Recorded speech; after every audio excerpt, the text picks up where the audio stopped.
Hello बच्चों, कैसे हैं आप। पिछले वीडियो 1.8 पे आपने पढ़ा किसी डाइपोल को इलेक्ट्रिक फील्ड में जब हम रखते हैं तो उस पर कितना टॉर्क लगता है। आज उसके आगे नेक्स्ट टॉपिक पढ़ेंगे area vector and electric flux. बहुत ही आसान सा टॉपिक है, समझना है बस आपको। एरिया वेक्टर, देखिए एरिया के बारे में तो आपने पढ़ा होगा। रेक्टेंगल का एरिया क्या होता है, स्क्वायर का एरिया क्या होता है, स्फीयर का सरफेस एरिया क्या होता है, या उसका फॉर्मूले के बारे में। वो जो फॉर्मूले की जब हम बात करें तो वही फॉर्मूले रहेंगे जो आपने आज तक पढ़े हैं, मगर इसमें एक नई टर्म आ जाती है एरिया वेक्टर। वेक्टर आ जाती है, एरिया स्केलर क्वांटिटी थी, लेकिन यहाँ पर जो हमारा एक टॉपिक स्टार्ट होने वाला है इलेक्ट्रिक फ्लक्स और जिससे रिलेटेड है गॉस थ्योरम, उसमें एरिया को जब हम एरिया वेक्टर कंसीडर करते हैं तो उसको समझने में समझाने में आसानी होती, इसलिए एरिया को कंसीडर कर लिया एरिया वेक्टर। अब एरिया वेक्टर का कॉन्सेप्ट है क्या है एरिया वेक्टर। सपोज कर लीजिए डस्टर आप देख रहे हैं, इसके 6 सरफेस हैं। अगर टॉप सरफेस की बात करें तो आपको देखने से लग रहा होगा रेक्टेंगल है, तो ये रेक्टेंगल है तो उसका एरिया का तो फॉर्मूला आपको समझ में ही आ गया होगा कि लेंथ इंटू ब्रेथ कर देंगे, निकल आएगा एरिया। लेकिन अब इसमें जो नेक्स्ट टर्म एक जुड़ गई एरिया वेक्टर, तो वेक्टर एक ऐसी क्वांटिटी होती है जिसमें मैग्नीट्यूड और डायरेक्शन दोनों होता है और वेक्टर लॉज को भी फॉलो करती है। ये आपने 11th में पढ़ा होगा कि वेक्टर क्वांटिटी कौन सी होती है, इसमें मैग्नीट्यूड एंड डायरेक्शन दोनों होते हैं और वेक्टर लॉ को भी फॉलो करती है। अगर वो वेक्टर लॉज को फॉलो नहीं करेगी तो वो वेक्टर क्वांटिटी नहीं होगी, क्योंकि इलेक्ट्रिक करंट और इलेक्ट्रिक चार्ज दोनों में मैग्नीट्यूड और डायरेक्शन होता है, लेकिन वो वेक्टर लॉज को फॉलो नहीं करती हैं, तो वो वेक्टर क्वांटिटी नहीं, स्केलर क्वांटिटी कैटेगरी में आती हैं। तो ठीक है, हम यहाँ पर बात कर रहे हैं अपने सिर्फ एरिया वेक्टर की। तो एरिया को हमने वेक्टर क्वांटिटी कंसीडर किया है, तो एरिया तो हो गया इसका। अब इसका एरिया वेक्टर की जब बात करेंगे तो हम क्या करेंगे, ये एरिया वेक्टर के लिए एक नॉर्मल ड्रॉ करें। नॉर्मल मीन्स परपेंडिकुलर, इससे दूर जाता हुआ एक एरो बना देंगे। तो ये किसको रिप्रेजेंट करेगा, एरिया वेक्टर को। इस सरफेस के एरिया वेक्टर, एरिया निकाल सकते हैं, ये भी रेक्टेंगल दिख रहा है आपको, एरिया का फॉर्मूला लगा के हम निकाल सकते हैं। लेकिन अगर इसके डायरेक्शन की बात करें तो इससे दूर जाता हुआ एरो, ये इस सरफेस का एरिया वेक्टर बताएगा। बॉटम सरफेस की एरिया की बात करेंगे, एरिया वेक्टर की बात करेंगे तो वो नीचे की तरफ उसका डायरेक्शन हो जाएगा। साइड सरफेस की बात करेंगे तो इस तरफ हो जाएगा, और इस साइड की बात करेंगे, यानी कि किसी भी सरफेस के एरिया वेक्टर की बात कर रहे हैं तो उससे दूर जाता हुआ एरो आप एक बना देंगे, वो उसके एरिया वेक्टर को रिप्रेजेंट करेगा। जैसे सपोज कर लो ये शीट है मेरे पास, अगर मैं इस सरफेस के एरिया वेक्टर की बात करूं तो उसका डायरेक्शन इधर होगा, और इस सरफेस के एरिया वेक्टर की बात करूं तो इधर। पर ये जो एरो ऐसा बनेगा, ये ऐसा एरो बनेगा जो कि इस शीट के साथ 90 डिग्री, ऐसा नहीं कि मैं इस तरीके से कर दूं। अगर मैं एरो ऐसा बना देता हूं तो ये एरो आप देख सकते हो इस शीट के साथ 90 डिग्री यहाँ पे नहीं बना रहा, इसलिए एरो बिल्कुल कैसा होना चाहिए, परपेंडिकुलर, जिसको हम नॉर्मल भी बोलते हैं। नॉर्मल का मतलब आपको फिजिक्स में समझना है, परपेंडिकुलर। ठीक है, इस तरीके से नहीं बनाना है एरो, इस तरीके से नहीं बनाना है, इस तरीके इसको सीधा एरो ड्रॉ करना है बिल्कुल 90 डिग्री। अगर मैं आपको बना के दिखाता हूँ क्यूब, ये मैंने क्यूब ड्रॉ कर देता हूँ यहाँ पर, क्यूब 6 सरफेसेस हैं इसके टोटल। इस सरफेस का जो एरिया वेक्टर का डायरेक्शन हो जाएगा ये, इस सरफेस का एरिया वेक्टर का डायरेक्शन ये, इस सरफेस का एरिया वेक्टर का डायरेक्शन ये, इस सरफेस का ये हो जाएगा। फ्रंट सरफेस है उसका क्या हो जाएगा, perpendicular to the plane outward direction, और जो बैकवर्ड सरफेस है perpendicular to the plane inward direction. ये एरिया वेक्टर का डायरेक्शन हो गया। अब उस एरिया वेक्टर को कैसे रिप्रेजेंट करते हैं, एरिया को कैसे लिखेंगे, क्या करेंगे, वो देखना है। तो उसके लिए देखिए बहुत आसान सी चीज़ है, हमने यहाँ पर एक सरफेस बना लिया, यहाँ पर हमने एक सरफेस बना लिया इस तरह। स्क्वायर बना सकते हैं, रेक्टेंगल बना सकते हैं, कुछ भी नहीं, हमने एक प्लेन सरफेस बना लिया। इसका टोटल सरफेस एरिया है S, total surface area S है। इसमें से हमने एक छोटा सा पार्ट ले लिया इस तरीके से, ये इसको हमने इसका सरफेस एरिया ले लिया DS, यानी कि अगर ये S 10 मीटर स्क्वायर है तो फॉर एग्जांपल हमने इसको ले लिया, ये हमारा 4 मीटर स्क्वायर हो गया, क्योंकि छोटा पार्ट है तो इसका इससे तो कम ही होगा। अब हमने क्या करना है, एरिया वेक्टर को भी दिखाना है इसमें। ये तो एरिया हो गया, इस टोटल सरफेस एरिया S, छोटे से पार्ट का DS, तो हमने इस छोटे से पार्ट के एरिया वेक्टर को इस तरीके से दिखा दिया।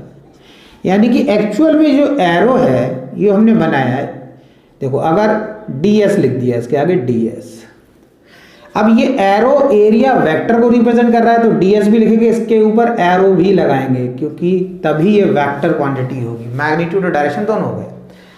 अब ये जो एरो, ये एक्चुअल में एरो ऐसा है बाहर की तरफ आता हुआ, लेकिन बाहर ऐसे लाइन बनेगी तो हम उसको ऐसे बना दिया, ठीक है। हो सकता है बुक में कोई ऊपर बना दे, कोई नीचे की तरफ बना दे, कोई इस साइड बना दे, तो उससे कोई फर्क नहीं, लेकिन बनेगा ये एरो इसी तरीके, या तो ऐसा या इस तरफ या नीचे की तरफ, क्योंकि ये एरो एक्चुअल में ऐसा एरो बाहर की तरफ आता हुआ एरो, ठीक है। अब ये एरिया वेक्टर हो गया हमारा, तो इसमें क्या हो गया, इसमें ds मैग्नीट्यूड हो गया, इसका न्यूमेरिकल वैल्यू, अगर मतलब एरिया निकालना है तो उसकी कुछ न्यूमेरिकल वैल्यू होगी, और उसका डायरेक्शन कैसा, ये एरो उसका डायरेक्शन बता रहा है, ठीक है। ये इस छोटे से पार्ट का एरिया वेक्टर का डायरेक्शन होगा। अगर इस पूरी शीट का एरिया वेक्टर के डायरेक्शन की बात करें तो वो भी इसी डायरेक्शन में हो जाएगा, यानी कि ऐसा ही एरो बनाएंगे, यानी कि इस तरीके से हमने ऐसे कर लिया, ये स्क्वायर बना दिया हमने। अब ये इसका टोटल सरफेस एरिया ऐसे है, तो अगर हम इसकी बात करें तो हमने इसको इसका इस तरह बना दिया और ऐसे लिख दिया, बस। अब क्या होगा, एस के ऊपर एरो लग गया, यानी कि वेक्टर क्वांटिटी की मैग्नीट्यूड और डायरेक्शन दोनों। तो ये इस पूरे सरफेस जो है हमने बनाया, इसका टोटल सरफेस एरिया एस, और इसका डायरेक्शन क्या हो गया, बाहर की तरफ, यानी कि एरिया वेक्टर का डायरेक्शन बाहर की तरफ, तो उसको हमने एरो इस तरीके से बना दिया, इस लाइन की जगह पर हमने एक ऐसा एरो बना दिया। ये हमारा हो गया एरिया वेक्टर।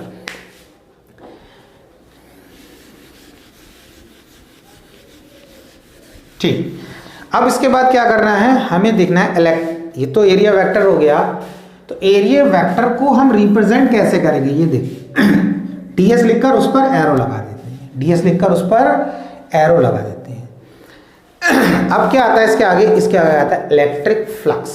इलेक्ट्रिक फ्लक्स, अच्छा इलेक्ट्रिक फ्लक्स से पहले आप ये देख लीजिए, जो ये मैंने बोर्ड पर डेफिनेशन लिखी इसके अकॉर्डिंग मैं बता दूं। Area vector, the vector of the plane surface whose magnitude is the area of the figure। the vector of the plane surface हमने अभी बनाया था, ds लिखा था इस तरीके से,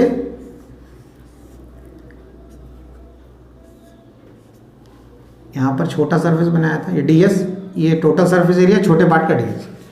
तो ds हमारा एरिया वेक्टर है, तो उसको क्या बोल रहे हैं, the vector of the plane surface whose magnitude is the area of the surface, यानी कि इसका जो मैग्नीट्यूड है वो इस छोटे से पार्ट का एरिया होगा, area of the figure and whose direction is that of the perpendicular to the plane। और इस ds का डायरेक्शन कैसा है, इस प्लेन के परपेंडिकुलर बाहर की तरफ बनाया एरो ऐसे, लेकिन इस तरीके से रिप्रेजेंट कर रहा है क्योंकि बोर्ड 3D फिगर है ये, तो क्योंकि एरो बाहर की तरफ बनाना है हमें, प्लेन सरफेस ऐसा है तो बनेगा नहीं, तो इसलिए इस तरीके से बना दिया। ठीक, इसके बाद हम क्या करना है, इसके बाद आती है इलेक्ट्रिक फ्लक्स। आपको इलेक्ट्रिक फ्लक्स से पहले समझना है फ्लक्स क्या होता है, किसी भी सरफेस से कितनी लाइंस पास हो रही हैं, that is known as flux. किसी भी सरफेस से, जैसे हमने शीट ले ली, इस शीट का टोटल सरफेस एरिया एस हो गया जैसे मैंने बोर्ड पे बनाया था, और इस छोटे से पार्ट का सरफेस एरिया कितना हो गया, ds। पूरी शीट का सरफेस एरिया एस, छोटे से पार्ट का ds। अब हमने क्या करा, ऐसे रखा, इलेक्ट्रिक लाइंस ऐसे पास हो रही हैं, पूरी शीट से कितनी इलेक्ट्रिक लाइंस पास हो रही है, मान लिया हमने इस पूरी शीट से 50 इलेक्ट्रिक लाइंस पास हो रही, तो इस छोटे से पार्ट से क्या होंगी, कम पास होंगी। अगर इससे 50 हो रही तो हमने मान लिया इससे 20 हो रही है, तो कम एरिया तो कम इलेक्ट्रिक लाइंस, ज़्यादा एरिया तो ज़्यादा इलेक्ट्रिक लाइंस। तो आपको समझना है, अगर हम इलेक्ट्रिक लाइंस ना बोले, हम सिर्फ बोले लाइंस, अब वो किसी की भी लाइंस हो सकती हैं, वो लाइट रेडिएशंस हो सकता है, मैग्नेटिक लाइंस हो सकती हैं, इलेक्ट्रिक लाइंस। तो अगर इलेक्ट्रिक लाइंस की बात कर रहे हैं तो हम बोलेंगे इलेक्ट्रिक फ्लक्स, अगर मैग्नेटिक लाइंस पास हो रही है तो बोलेंगे मैग्नेटिक फ्लक्स। तो इसी तरीके से, और अगर हम नहीं बोले, हम बोले रेज पास हो रही तो हम बोले फ्लक्स पास हो रहा है। तो इलेक्ट्रिक फ्लक्स की डेफिनेशन है total number of electric lines of forces passes through a surface. किसी भी सरफेस से टोटल कितनी इलेक्ट्रिक लाइंस पास हो रही हैं, that is known as electric flux. Area कम होगा तो कम लाइंस पास होंगी तो कम फ्लक्स पास होगा, एरिया बढ़ेगा तो ज़्यादा लाइंस पास होंगी, ज़्यादा फ्लक्स पास होगा। ठीक, उसके बाद अब देखेंगे इलेक्ट्रिक फ्लक्स का फॉर्मूला। इलेक्ट्रिक फ्लक्स का फॉर्मूला क्या है, हमने यहाँ पर एक स्क्वायर शीट बना लिया ये इस तरीके से, और इसमें टोटल सरफेस एरिया एस ले लिया, ए भी सॉरी इसको एस लिख दिया, और ये जो छोटा सरफेस एरिया इसको हमने ले लिया डी एस। ठीक, ये इसका एरिया वेक्टर हो गया, ये इसको लिख दिया डी एस और यहाँ पर एरो के साथ। ये इस पार्ट का एरिया है, ये इस टोटल सरफेस का एरिया है, लेकिन जब वेक्टर फॉर्म में लिख देंगे इतने पार्ट के एरिया को हम वेक्टर फॉर्म में रिप्रेजेंट करें तो ds, फिर एरो ही बना दिया, उसके बाद वेक्टर का साइन लगा दिया। अब आपसे बोला जा रहा है इस छोटे से पार्ट से कितना फ्लक्स पास होगा, टोटल इलेक्ट्रिक फ्लक्स का फॉर्मूला लिखना है। तो एक चीज ध्यान रखना, यहाँ पर एरिया को हमने एस से रिप्रेजेंट कर रखा है, जनरली एस से ही होता है, ए से भी हो सकता है, यहाँ पर ए डी ए या यहाँ पर डी ए के ऊपर वेक्टर का साइन, इस तरीके से ए लिख दिया या डी ए लिख दिया या इसको डी ए के ऊपर ये वेक्टर साइन, ऐसा भी हो सकता है। एरो आप ए के ऊपर लगाएंगे, डी के ऊपर नहीं लगाएंगे। अब हमने लिखा फ्लक्स, फ्लक्स का सिंबल होता है फाई, फ्लक्स का सिंबल फाई, ई लगा दिया तो हो गया electric flux, electric flux equals to E, electric field vector quantity है, एरो लगा दिया, यहां डॉट लगाया और यहां पर ये जो छोटा सा पार्ट जिसका एरिया ds है उसको लिख दिया, ये लिख दिया E डॉट ds।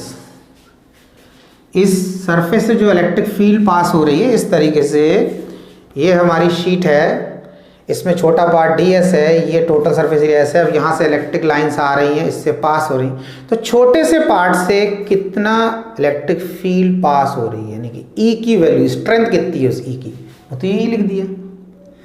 एरिया कितना हो गया ds, जब जो इलेक्ट्रिक लाइंस पास हो रही है उसकी इंटेंसिटी E और ds को मल्टीप्लाई कर दोगे तो क्या आ जाएगा फाई, यानी कि फ्लक्स, यानी कि नंबर आ जाएगा कि कितनी लाइंस पास हो रही है, 10, 20, 50, 100 जो भी है उतनी लाइन। E डॉट ds, अब क्या है, छोटा सरफेस एरिया है तो कम फ्लक्स पास होगा, टोटल सरफेस एरिया होगा तो ज्यादा फ्लक्स पास होगा, तो हम इसके आगे क्या लगा देंगे d, तो यहां लिख दिया d phi E equals to E dot ds। आपको पता होगा, आपने 11th में क्लास में पढ़ा होगा, दो तरीके के प्रोडक्ट होते हैं, डॉट प्रोडक्ट और क्रॉस प्रोडक्ट। डॉट प्रोडक्ट कब यूज करते हैं हम, जब दो वेक्टर क्वांटिटी का हम प्रोडक्ट करते हैं, उनका रिजल्ट यहाँ पे क्या है, E को हमने ds के साथ मल्टीप्लाई कराया तो हमें क्या मिला d phi, और इलेक्ट्रिक फ्लक्स कैसी क्वांटिटी है, स्केलर, इसलिए इनके बीच में लगेगा डॉट। और अगर ये दोनों क्वांटिटी वेक्टर होती है, उनका प्रोडक्ट भी वेक्टर होता तो हम क्या लगाते, तो हम लगाते क्रॉस। फॉर एग्जाम्पल देखो आप, फोर्स वेक्टर क्वांटिटी है, डिस्प्लेसमेंट वेक्टर क्वांटिटी है, और फोर्स इंटू डिस्प्लेसमेंट होता है वर्क, वर्क कैसी क्वांटिटी है, स्केलर क्वांटिटी है। तो अब force vector, displacement vector, work scalar, तो इसके बीच में लगाएंगे डॉट। जब दो वेक्टर क्वांटिटी का प्रोडक्ट करते हैं, हमारा रिजल्ट स्केलर होता है तो उनके बीच में लगता है डॉट, और डॉट हटता है तो क्या लगता है कॉस थीटा, ऐसे करके W is equal to F S cos theta, ये हो गया। F के प्लेस पे F का मैग्नीट्यूड, S के प्लेस पे S, और cos theta is the angle between F and S। अब इसी का दूसरा एग्जांपल देखो, एक फॉर्मूला का R perpendicular distance F, force perpendicular distance into force, ये होता है टॉर्क के बराबर, ये होता है टॉर्क। तो यहाँ पर हमने देखो R, यहाँ पर अभी मैं इसको रब कर देता हूँ, R हमारा वेक्टर है, F हमारा वेक्टर है, जब हमने इन दोनों का प्रोडक्ट किया तो हमारा ये रिजल्ट आया टॉर्क, ये भी वेक्टर, तो इनके बीच में क्या लगेगा क्रॉस, तो इनके बीच में क्रॉस। तो इसका मतलब दो वेक्टर क्वांटिटीज का जब हम प्रोडक्ट करते हैं, रिजल्ट हमारा वेक्टर है तो उनके बीच में लगता है क्रॉस। तो ये क्या हो जाएगा, इसको कैसे लिखेंगे, टाउ इक्वल्स टू R के प्लेस पर R का मैग्नीट्यूड, F के प्लेस पर F का मैग्नीट्यूड, क्रॉस हटा दिया तो क्या लगा देंगे साइन थीटा, तो डॉट हटाते हैं तो क्या लगाते कॉस, और क्रॉस हटाते हैं तो लगाते साइन, ये याद रखना। अब क्या हो गया, ये हमारा फॉर्मूला हो गया d phi equals to E dot ds। अब आपसे कोई बोल रहा है इसी फॉर्मूले को यूज करके इस पूरे सरफेस से कितना फ्लक्स पास होगा वो निकालना। आपको एक चीज ध्यान रखना है, 12th क्लास में है आप लोग, तो जब भी आप 12th क्लास में देखेंगे पढ़ेंगे फिजिक्स में, तो कहीं पर भी अधिकतर छोटे पार्ट की वैल्यू दे रखी हुई, उससे आपको बड़े पार्ट की वैल्यू निकालनी है तो आप इंटीग्रेट करेंगे, और अगर कहीं बड़े पार्ट की वैल्यू दे रखी होती है उससे छोटे पार्ट की वैल्यू निकालनी होती है तो हम डिफरेंशिएट करेंगे। तो इंटीग्रेशन ज़्यादा यूज़ करेंगे यहाँ पे, क्योंकि इंटीग्रेशन ही आपको ज़्यादा यूज़ करना पड़ेगा, कंडीशन ही ऐसी आएगी, डिफरेंशिएशन कम रहेगा। तो यहाँ पे क्या बोला, छोटे से पार्ट का एरिया दे रखा है, आपको टोटल इस सरफेस से कितना फ्लक्स पास होगा वो निकालना है इसी फॉर्मूला को। ये तो फॉर्मूला किसके लिए हो गया, ये फॉर्मूला हो गया electric flux passing through a small surface ds। आपको फाइंड करना है electric flux passing through the total surface ds, total surface s, sorry आपको क्या फाइंड करना है, electric flux passing through the total surface s। इसके लिए क्या करेंगे, आप यहां पे लिख देंगे फाई e कर देंगे इक्वल्स टू e लिखेंगे और यहां पे डॉट ds लिखेंगे और इंटीग्रेशन का साइन लगा देंगे। डी फाई का इसका इंटीग्रेशन किया तो क्या आ जाएगा फाई, और इस साइड को एज इट इज लिख देंगे, जब कंडीशन आएगी तो हम इंटीग्रेट करेंगे और यहां पर लिख देंगे s, यहां पर लिखेंगे हम s। अब आपको समझना है, आपने मैथमेटिकल टूल्स में 11th क्लास में पढ़ा होगा, दो तरीके का इंटीग्रेशन होता है, एक में लिमिट यूज करते हैं, एक में हम लिमिट यूज नहीं करते हैं। जिसमें लिमिट यूज करते हैं, लोअर लिमिट, नीचे वाली लिमिट लोअर लिमिट होती है, ऊपर वाली अपर, तो लोअर लगाते हैं अपर लगाते हैं, वो कहलाता है डेफिनेट इंटीग्रेशन। और जिसमें हम लिमिट यूज नहीं करते हैं वो क्या कहलाता है, इनडेफिनेट इंटीग्रेशन।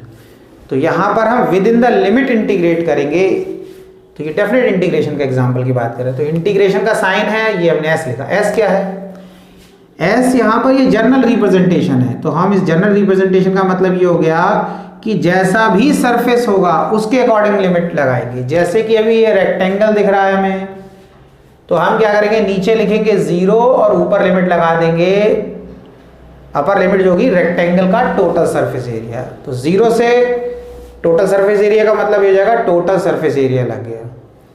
फिर अगर मान लो ये स्क्वायर है तो स्क्वायर के अकॉर्डिंग लगा दिया, रेक्टेंगल है तो रेक्टेंगल के अकॉर्डिंग लगा दिया, रेक्टेंगल का फॉर्मूला। जैसा सरफेस होगा वैसा ही आप उस सरफेस एरिया के अकॉर्डिंग आप यहाँ लिमिट लगाएंगे। एस जैसा सरफेस उसके अकॉर्डिंग लिमिट लगाएंगे। तो जब आगे आएगा तो हम उसका एग्जाम्पल भी बताएंगे किस तरीके से लगाना है।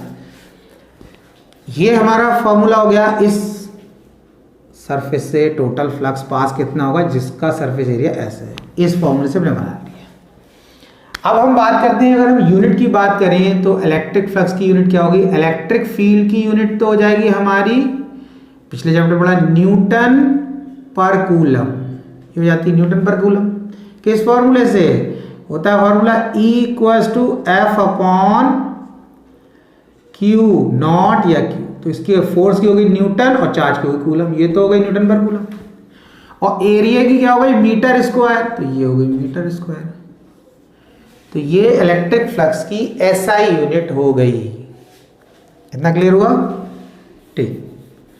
अब क्या करना है आपको, अब जब ये आपका होगा इसकी भी यूनिट सेम रहेगी, फ्लक्स तो है चाहिए फॉर्मूला, ये यूनिट सबकी सेम रहना है। अब आपको क्या कहा जा रहा है, आपसे ये कहा जा रहा है कि एक चार्ज है जो किसी क्लोज सरफेस के अंदर है, यानी कि किसी स्फीयर के अंदर है। तो जब कोई चार्ज किसी स्फीयर के अंदर है तो उस स्फीयर से कितना फ्लक्स पास होगा, उस स्फीयर से कितना फ्लक्स पास होगा, तब कैसे निकालेंगे हम। तो हमने क्या करना है, देखो इस चार्ज जो है इससे हर डायरेक्शन में इलेक्ट्रिक लाइंस निकल रही होंगी। जैसे मैंने आपको एग्जांपल बताया कि एक बल्ब कंसीडर कर लें, बल्ब से हर डायरेक्शन में लाइट निकलेगी, वैसे ही ये चार्ज इससे हर डायरेक्शन में इलेक्ट्रिक फील्ड प्रोड्यूस होगी। लेकिन हम इसकी इलेक्ट्रिक लाइन वही बनाएंगे जिसकी हमें ज़रूरत है, हम हर जगह नहीं बनाएंगे। हमें पता है ऊपर जा रही है, नीचे जा रही है, इधर जा रही है, हर डायरेक्शन। तो हमने क्या किया, इसकी एक इलेक्ट्रिक लाइन बनाई इस तरीके से, ये इलेक्ट्रिक लाइन इसकी जा रही है, एक ही बनाएंगे, एक ही से हमारा काम चल जाएगा। इसका एरो डायरेक्शन बता रहा है।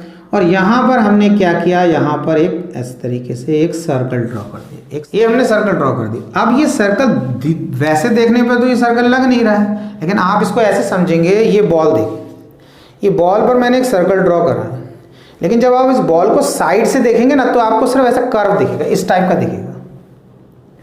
बॉल में सामने से देखेंगे सर्कल है, लेकिन साइड से आप देखेंगे तो आपको ये कर्व दिखेगा इस तरीके से। तो ये पूरा सर्कल है, आधा कर्व कहाँ चला गया, पीछे साइड में, ये इस साइड में आ गया आधा कर्व। तो इसका जो एरिया है वो हमने ले लिया ds वेक्टर का साइन, इलेक्ट्रिक फील्ड वेक्टर है, इस पर वेक्टर लगा दिया। आपको समझना है कि इस तरीके से ये बॉल है, इसके सेंटर पर एक चार्ज पार्टिकल रखा हुआ है, उससे हर डायरेक्शन में इलेक्ट्रिक लाइंस निकल रही है। हमने एक इलेक्ट्रिक लाइंस को बनाया है, वो हमारी इलेक्ट्रिक लाइंस ये हो गई, ये इलेक्ट्रिक लाइंस हो गई, इससे ऐसे निकल रही है। और एरिया वेक्टर इस सरफेस का कैसे बनाएंगे, वो भी इसी सरफेस पे क्या बनाएंगे, एक परपेंडिकुलर या नॉर्मल, तो वो भी ऐसा ही हो गया। यानी कि ई का डायरेक्शन और डीएस का डायरेक्शन, दोनों का डायरेक्शन सेम हो गया। दोनों के बीच में एंगल कितना हो गया, दोनों के बीच में एंगल हो गया 0।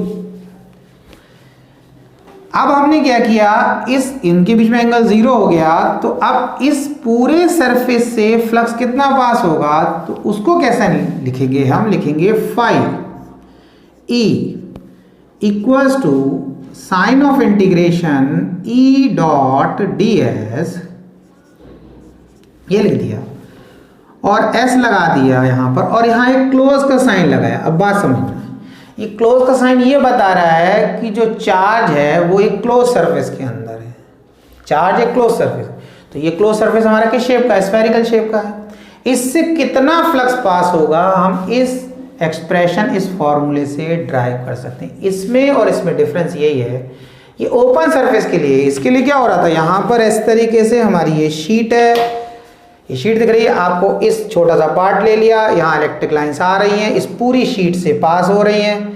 छोटे से पार्ट से कैसे फ्लक्स कितना पास होगा निकालना है आपको, ये फॉर्मूला लगाएंगे। इस पूरी शीट से कितना फ्लक्स पास हो रहा है, ये फॉर्मूला यूज करेंगे, इसको इंटीग्रेट कर दिया। लेकिन यहां से आ रहा है, यहां पे कोई चार्ज पार्टिकल रखा होगा और इस तरीके से इलेक्ट्रिक लाइंस आ रही हैं, जा रही। लेकिन इस केस में क्या हो रहा है, हमारा चार्ज पार्टिकल एक स्फीयर के अंदर है, जैसे मैंने बताया ये बॉल है, ये स्फीयर है, इसके सेंटर पे रखा है चार्ज, तो चार्ज एक क्लोज सरफेस के अंदर, जो क्लोज सरफेस, तो इस स्फीयर, इस बॉल से कितनी इलेक्ट्रिक लाइंस निकलेंगी, पूरी बॉल से आप इस फॉर्मूले से निकाल सकते हैं। अब ये जो S लगाया इसको समझना, अगर मैं इसी का एग्जांपल ले लूं कि सरफेस हमारा यही है, तो हम लिमिट कैसे लगाएंगे, phi E equals to sign of integration, close integration बोलते हैं इसको क्योंकि क्लोज का साइन लगाया, ई डॉट डी एस हो गया। ठीक है, अब S के प्लेस पे लिमिट कैसे लगाएंगे, जो हमने सरफेस लिया है उसका जो मिनिमम सरफेस एरिया होगा वो कितना हो जाएगा, 0, क्योंकि सरफेस एरिया नेगेटिव में तो हो नहीं सकता। तो 0 से स्टार्ट करके हम कितना ले जाएंगे, यहाँ पर 4 पाई आर स्क्वायर, ये आर इसका रेडियस हम लिख देते हैं यहाँ पर, रेडियस ऑफ द स्फीयर, तो 4 पाई आर स्क्वायर। इस तरीके से हम लिमिट लगाएंगे 0 से 4 पाई आर स्क्वायर। 0 से 4 पाई आर स्क्वायर लगाने का मतलब ये होता है कि टोटल सरफेस एरिया की बात कर रहे हैं। जैसे मैं बोलता हूँ लेंथ, किसी भी ऑब्जेक्ट की मैं लेंथ मेजर करता हूँ, अगर मैं बोलता हूँ 0 to 10 मीटर है, इसका मतलब उसकी लेंथ 10 मीटर है। अगर मैंने बोल दिया कि उसकी लेंथ जो है 3 to 10 मीटर है, 3 to 10 मीटर का मतलब ये है कि मेरे पास जो टेप रोल है, हो सकता है उसमें कोई डिफेक्ट हो, वो 3 मीटर कटा हुआ है, पहले 0 से लेकर 3 मीटर तक वो है ही नहीं, तो मैं मेजर कहाँ से कर रहा हूँ, मैं तो 3 मीटर, मेरा तो स्टार्टिंग पॉइंट 3 से स्टार्ट किया, 3 मीटर का तो पीस में कट गया है किसी भी तरीके से। तो 3 से जब मैं स्टार्ट करा, मैंने मेजर करी, लेंथ कितनी होगी, लेंथ मेजर करी यहाँ पे 10 मीटर, तो 10 मीटर होगी, तो स्टार्ट कितने से करी हमने, 3 से, तो 10 मीटर वो लास्ट एंड दिखाएगा, तो हमारी लेंथ कितनी हो जाएगी, लेंथ तो हो जाएगी हमारी 7 मीटर, क्योंकि 3 से स्टार्ट हुई है। लेकिन अगर 0 से स्टार्ट हो रही है और हम 10 मीटर मेजर करें तो 10 मीटर हो गई, यानी कि वो लेंथ टोटल 10 मीटर। तो यहाँ पर 0 से 4 पाई आर स्क्वायर लिखने का मतलब ये है कि टोटल सरफेस एरिया की बात कर रहे हैं, 0 से ले रहे हैं, 0 से 4 पाई आर स्क्वायर। बात समझ में आया। तो हम इस तरह की लिमिट लगाएंगे, फिर इसको क्या डॉट हटाएंगे, आगे करेंगे तो कॉस लगा देंगे डॉट हटाकर, और फिर आगे हम इसको ड्राइव करेंगे। अगला एक स्टेप और लिखा दो, अगर इसको कैसे थोड़ा लिख सकते हैं, अभी हमें आगे नहीं करना है। यहाँ पर हमने लिखा साइन ऑफ इंटीग्रेशन, 0 लिमिट लगाई, यहाँ पर 4 पाई आर स्क्वायर कर दिया, डॉट हटा देंगे ई के प्लेस पर। ई का मैग्नीट्यूड बिना एरो के जब लिखते हैं किसी वेक्टर क्वांटिटी को, तो वो उसके मैग्नीट्यूड को यानी कि न्यूमेरिकल वैल्यू को रिप्रेजेंट करती है, डायरेक्शन को रिप्रेजेंट नहीं करती है। यहाँ ds की जगह पे ds का मैग्नीट्यूड, और आगे करेंगे हम cos थीटा, ये हो गया, सॉरी cos थीटा कितना हो जाएगा, 0 हो जाएगा यहाँ पर। तो क्योंकि यहाँ पर डायग्राम देख सकते हैं, ये cos थीटा क्या होता है, cos theta is the angle between E and ds। अब इन दोनों में यहाँ देखो ई का डायरेक्शन ऐसा, ds का भी डायरेक्शन ऐसा, इनके बीच में एंगल कितना, 0, तो ये हमने लिख दिया cos 0 डिग्री। उसके बाद आगे प्रोसीड करेंगे। तो ये था आपका इलेक्ट्रिक फ्लक्स, आपने पढ़ा एंड एरिया वेक्टर, आसान सा टॉपिक है। ओके।